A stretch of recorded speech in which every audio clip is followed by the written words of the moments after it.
Hi guys, and welcome to another lesson with me, your teacher, Claudia Tumba. I'm excited about today's lesson because it's one of my favorite things to share. But before we begin, I'd like you to take a guess as to what we're going to be talking about today. So, looking at the images on the screen, this is a rebus puzzle, by the way. I'd like you to guess, what are we going to learn? So put all the images together, what do you get? 5, 4, 3, 2, 1. If you said paper and pen games, you are correct. Today I'm going to be sharing with you my top 5 paper and pen games that you can use in your English lessons. They're very simple, very easy, and you can reuse them for any subject that you would like. 2 new words that I'd like to put into your mind today, or I'd like to introduce to you if you don't know them, are input and output. Input is all about language exposure. So it's listening to, the audio clip or a song or the teacher talking. Actually, you are going to be, their model. You're going to be showing them so much of the English language. They're going to be learning a lot from you. Also, it includes, any movies that you watch, anything that you read, anything that is given to them during the language teaching lesson is input. Anything that they're experiencing, any exposure to the English language is considered as input. Output is what the students actually produce, and it can be spoken or written. Input is mostly through reading and listening from the teacher, but output is what they say and what they write down. So remember those 2 words because they're going to be important when we do the activities. Okay, the first one that I have is snakes and ladders. Now you're going to notice a little bit of a theme with all of these games. They're all to do with my childhood games. So recently, everybody knows it's been all over our news feeds on Instagram, on Facebook. Yes, I still use Facebook.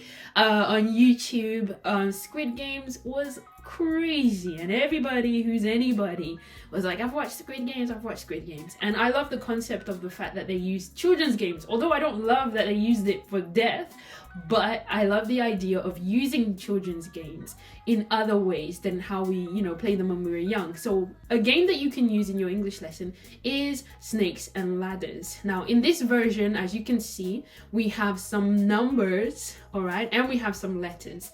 So students have to do the math and figure out the number and say it properly.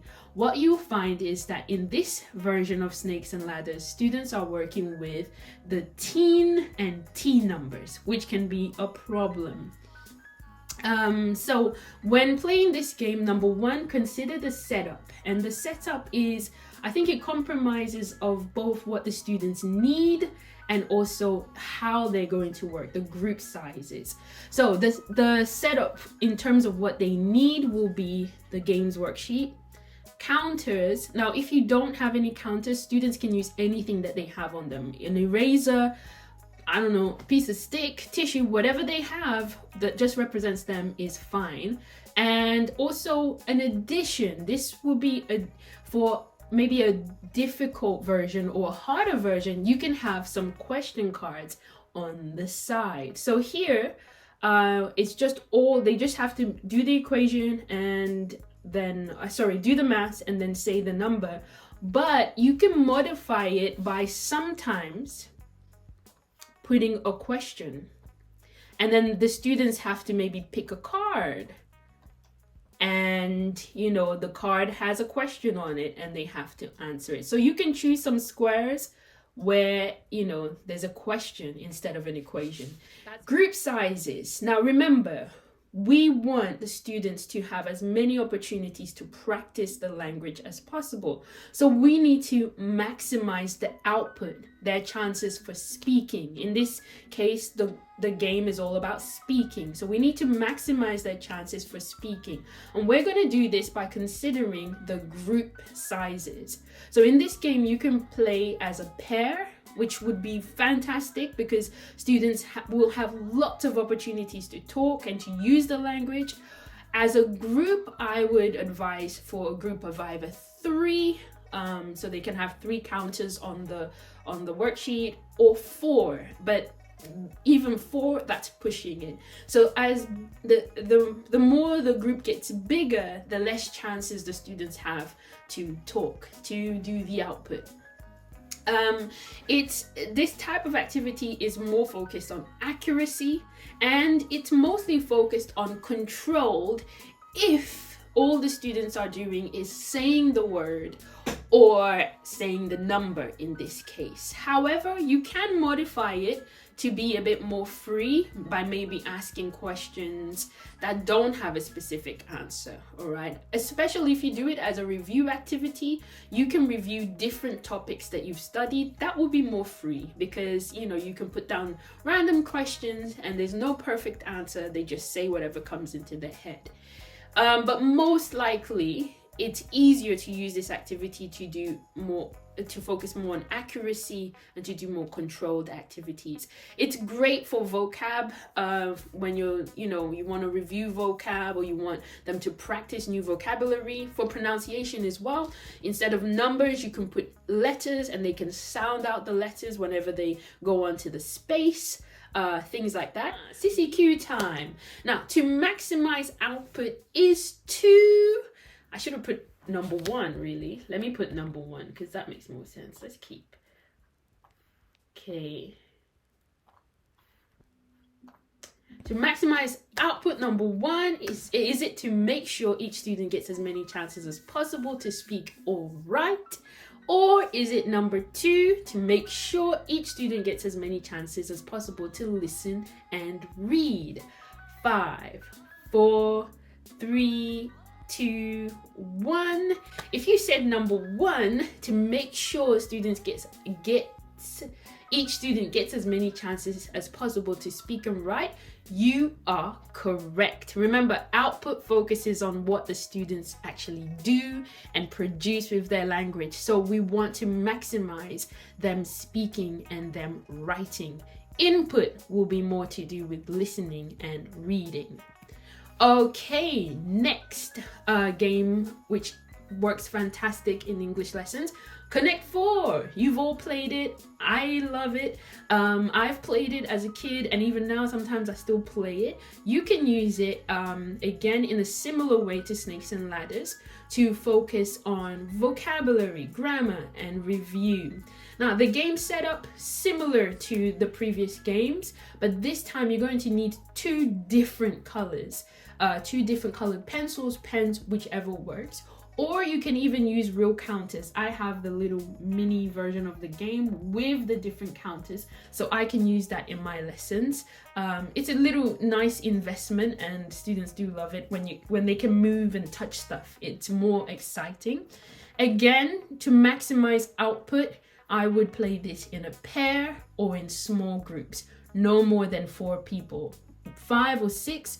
Then not as many people can really participate as possible. However, I feel differently. If it's look time and it's just the activity where they're practicing the language after I have introduced the new words and phrases, then I would be really strict on how big the group is. However, if it's the review, it's at the end of the lesson, just about before I conclude the lesson, then I'm more flexible. So it's up to you, but big groups, you'll see that quickly it limits the amount of time somebody can speak, and it also hinders the students from practicing the language. So although sometimes it's easier to have big groups, smaller groups are actually more beneficial for your students. All right, I'm going to stop the video now because I actually need to go somewhere, and I'll carry it on a little bit later. So see you a little bit later. Okay guys, I'm back. Let's continue and take a look at more games that you can use in your classroom.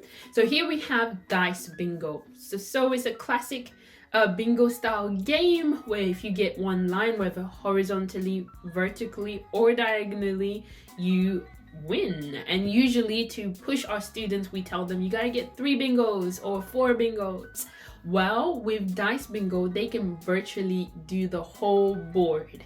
And what I love about Dice Bingo is there's that sense of surprise. You don't know if you're going to get the right, set of numbers. Maybe I want 1 1, but what is the probability of me getting 1 1? Sometimes it can be really difficult. Sometimes the student just needs one box, but that box is so hard to come by. So students get really motivated because they want to win. They want to get those magic numbers. So let's take a look at the setup. You need a game worksheet, and then you need 2 different colored pencils so that each student can color in their box or circle the box, whatever they want to do.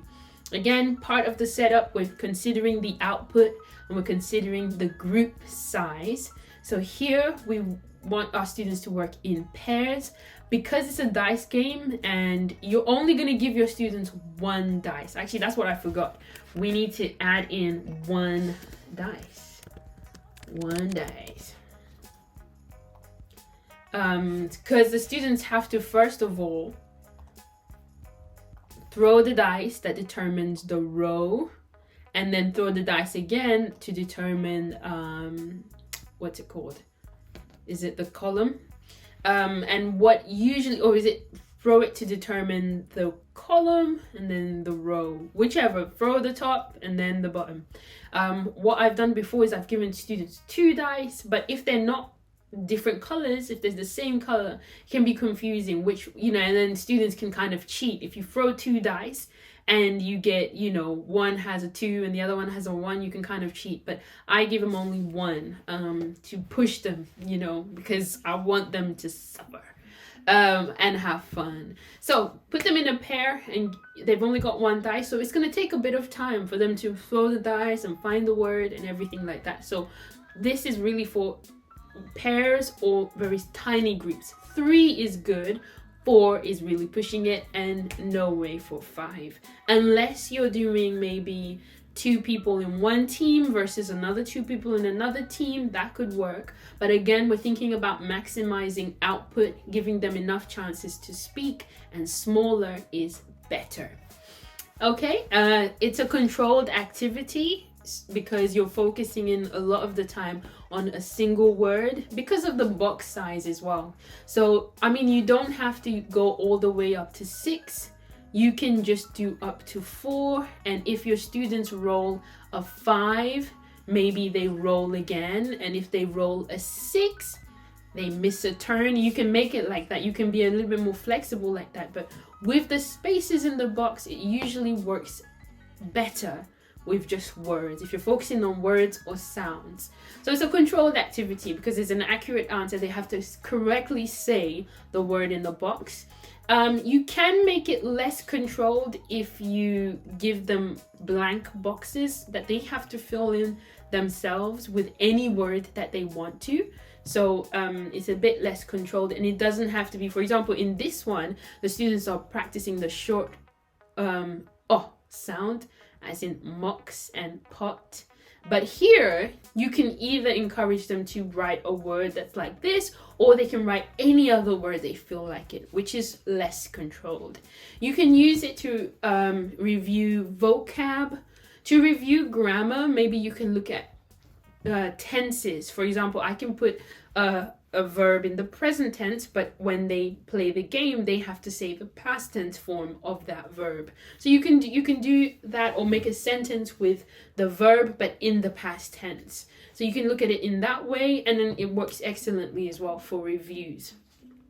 Now with reviews, as I said previously, I'm much more relaxed, and I love if the kids play as big teams because we're just reviewing, but still I think maximizing the output and making sure that you have, the weak as well as the strong students speak out is really good. So one good way that I've seen a lot of the times is teachers have this really big beach ball and students throw it to each other. So think about how you can include everyone and not just have like the same people putting up their hands or the same people playing. And with this kind of game, the students can pass the dice, but it's going to take a long time if you do a really huge group.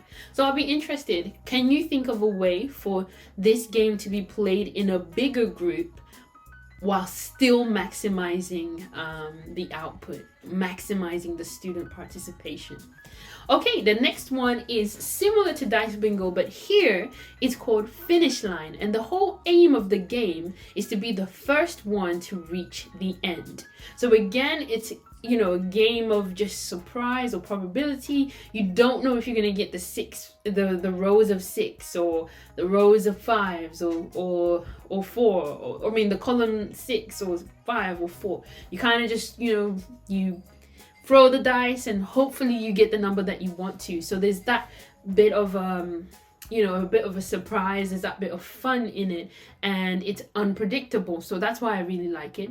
Here, this is from the Sounds Clear textbook, which I'm going to toot my own horn. A lot of these games are also in here. I use really, you know, games that I grew up with that I just turned into English games, which also you can see tons of people doing the same thing online as well. But here I'm doing pronunciation, and I've written the sentences with kind of different meanings. You have to read them with their different intonations. So for example, one is you know what I mean? 1, 2 would be, would you like coffee, tea, or water? So the students have to read the sentence but with the correct intonation. One problem that you may have is if there are tons of groups, or if the students are all working together at the same time, how do you know they're doing the right thing? Because sometimes it happens. Sometimes some students, they don't care about actually saying the sentences. They just care about finishing, and so they don't even say the sentences. Well, what I usually do is within the pair, I make them responsible for each other. I make sure that, you know, if the person gets it wrong, you can get the point, or you can make them lose the turn.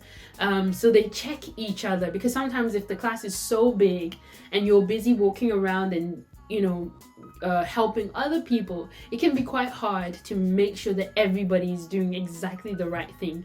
So one of the things that you want to do is make sure that you set up properly. So you set up really well, you give the information, the rules properly, and you ask ICQs. And in those ICQs, you can ask about, what if somebody didn't read the sentence properly? Can they still color the box? And you can say, no, they can't color the box. What if there is an issue, you think they're wrong or they're right, would they call you? Things like that. You have to consider things like that. Sometimes I leave it. If I know like some of the pairs, they're just being silly, I'm just going to ignore them and focus on the people who are working hard. But most of the times what you will find is girls are really serious and play properly. Although I did catch some of my girls cheating one time. What they did is they didn't throw the dice properly. They just held the dice like this and let it land down. So they got the right number all the time.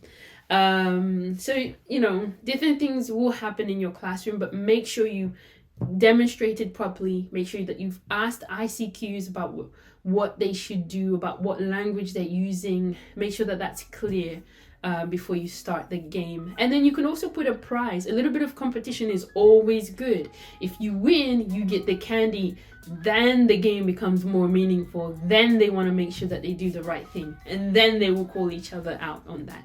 Okay, CCQ time. To set up an activity, you should, I always do this, but it's supposed to be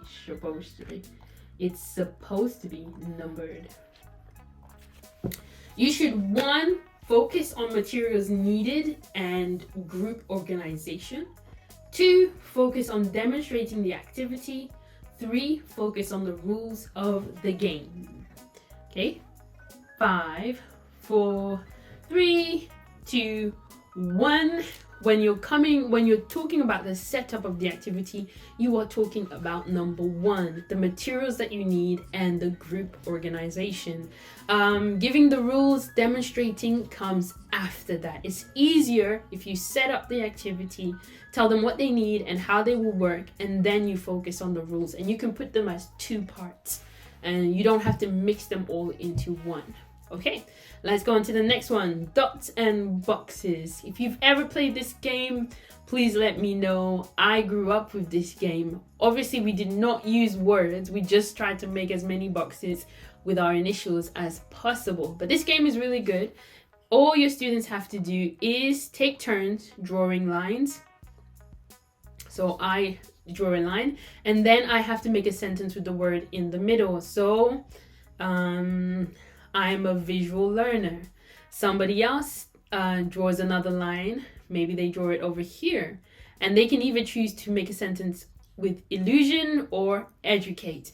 So maybe they can make a sentence and say, I'm educated, and you keep playing, and then the last person to close the box puts their initial. So my initial is Claudia, so I put a C, and then I get one more turn.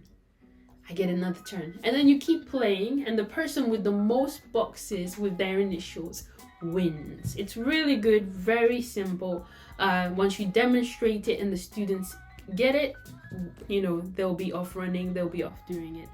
Okay, the setup, you need the game worksheet and 2 different color pencils so that you can know whose line is who. Again, it can be played in pairs. This game is actually easier. It's good in pairs, but it can be played in 3s, in 4s, even in 5s, because you're kind of putting lines in. So it's, you know, and it's trying to see who's going to get the most lines and things like that. So you can be a bit more flexible.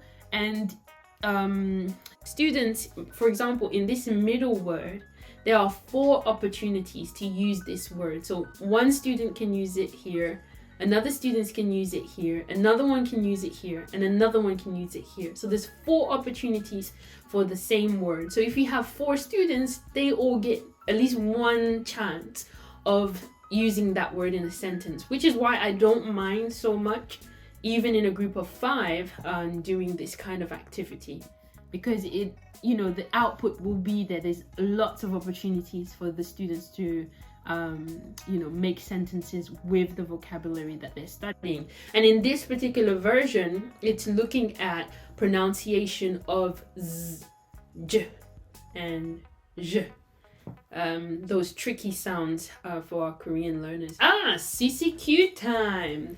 After giving instructions and demonstrating an activity, you should ask.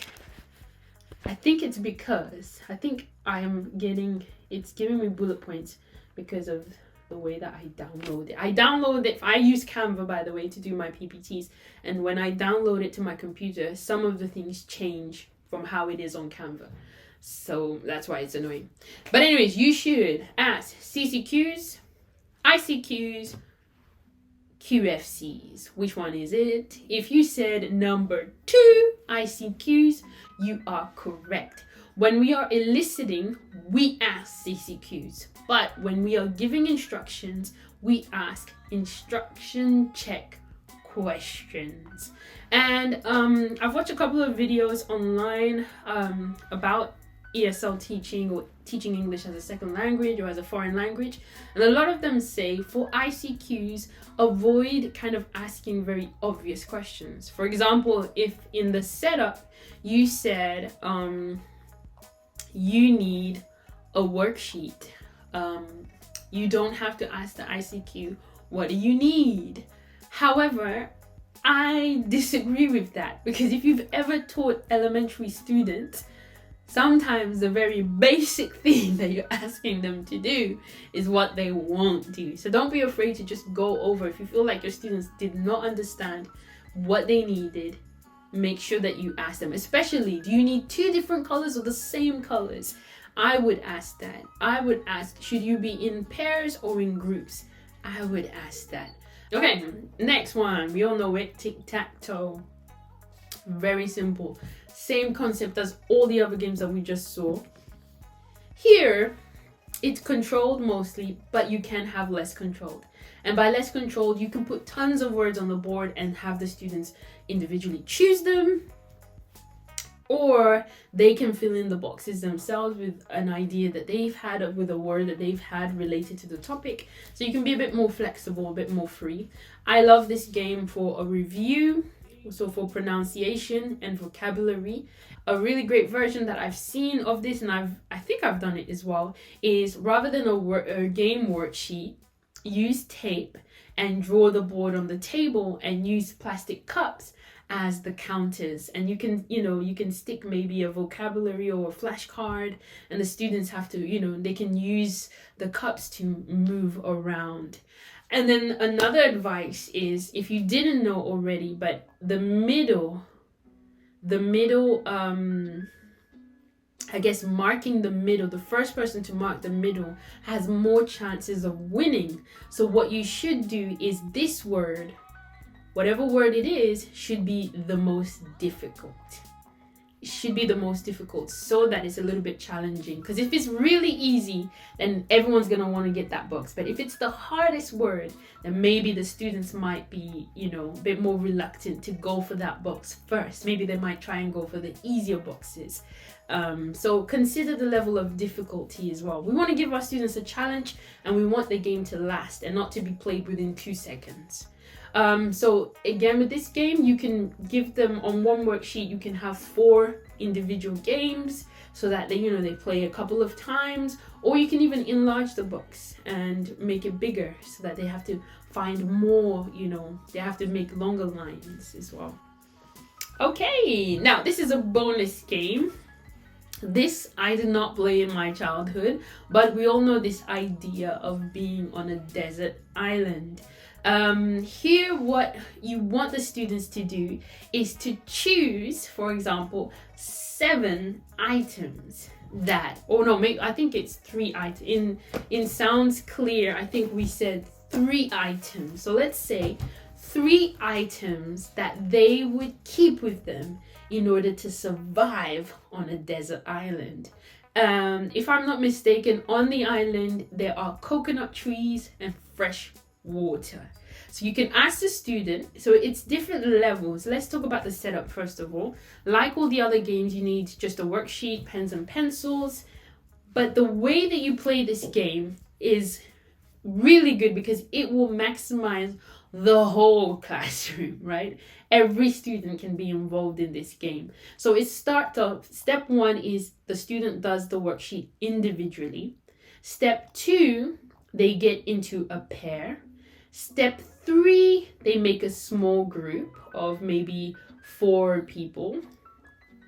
Step 3 is you do it as, step 4, is a whole class.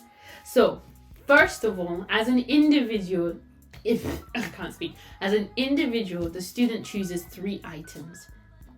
2, 3 items that they would keep with them to help them survive on the desert island, and they write why. So for me, I may choose a dog to keep me company. What else would I choose? A handsaw to cut stuff, and desert island is probably really hot. Maybe I don't need a jacket. Do I need a bathing suit? Knee pads. I'm feeling like fishing rod. Okay, I might choose a diary because maybe I'll become famous and maybe they can make a movie about me. So I'll choose a dog to keep me company, a handsaw to cut, wood and cut coconuts off the tree. I don't know how I'm gonna climb it, but hopefully. And then a diary. I don't know how I'm gonna write in the diary. Maybe I'll use mud or sand or something to be able to write. But those are the 3 items that I would choose. Now the next step would be to get into a pair, and in that pair we need to choose, because I'll have 3 items, my partner will have 3 items, so that will be 6 items, and out of those 6 items we need to reduce it down to 3.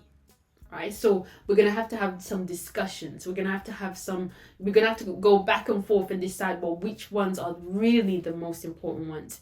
And then we get into a bigger group and we have to keep downsizing our items down to those 3 important ones.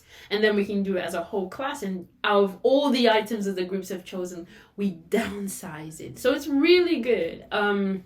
Definitely more on the fluency side of things.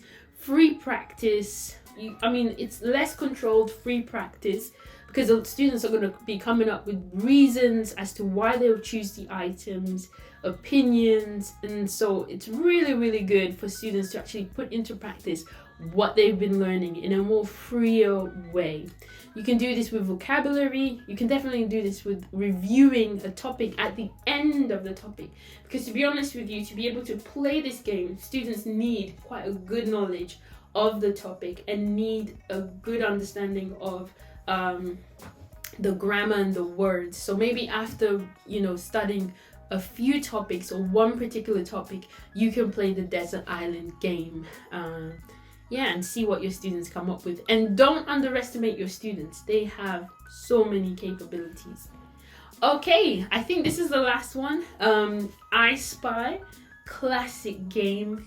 You just say, I spy with my little eye something beginning with B. Alright, and I got balloons. It's really, really easy. Nice vocabulary game. Okay, and that's it. That's all for today. Loved actually doing this. This is a more talky video, so maybe you might have to slow down the video if I'm talking too fast.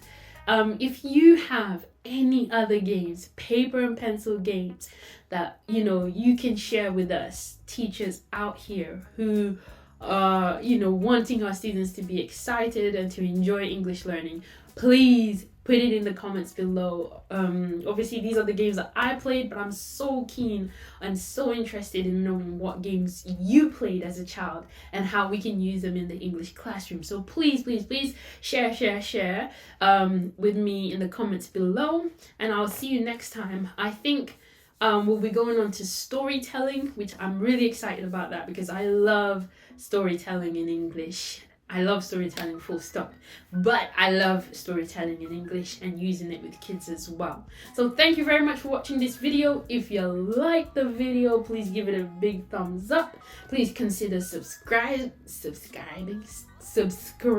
because it helps a sister out, and I shall see you next time. Thank you very much. Bye bye.